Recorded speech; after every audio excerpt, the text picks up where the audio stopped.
Ladies and gentlemen, my name is Imran Abdurrauf and I'm from Aceh. I represent the Swedish Acehnese Association based in Sweden. I would like to raise the issues of the role of Indonesia's police and its excessive use of powers on minorities, particularly in my homeland Aceh. Acehnese is a proud and culturally distinct people inhabiting the northern part of the island Sumatra. For almost 3 decades, Aceh had become a killing field for the Indonesian armed forces. In its efforts to contain the Free Aceh movement, GAM, thousands of Acehnese civilians had been killed, including extrajudicial killings, torture, arbitrary arrests, and disappearances. But in August 2015, GAM and Indonesia signed a peace accord in Helsinki.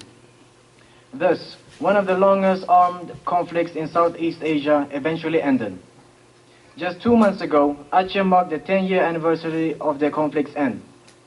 But despite promises by Indonesian government, this has been a lost decade for tens of thousands affected by the conflict, and the authorities have shown little interest in addressing past crimes.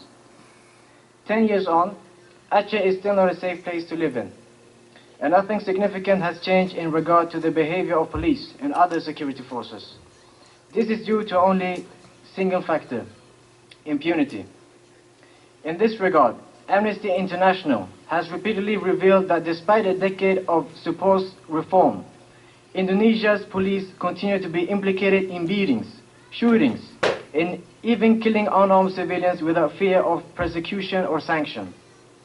Massive human rights violations have occurred in Aceh, particularly in between 1990 to 2004, and those responsible have never been prosecuted or punished.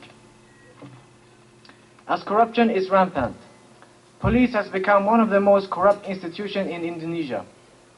Problems related with bribery are everywhere, whether it be with police, judges, prosecutors, etc. Indonesia have this culture when it comes to their dealing with the law. Mr. Chairman, SAA fully supports the above-mentioned international convention and also supports the forum recommendation of the Articles 22, 23, and 26.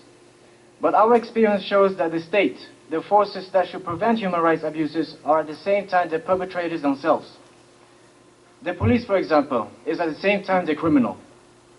Therefore, the Swedish Acehnese Association strongly urges Indonesia to adhere to the ICCPR Article 6 of 1 and even the Articles 3, 4, and 7 of the UN Basic Principles on the use of force and firearms by law enforcement officials. Thank you for your attention. Thank you. I call upon the National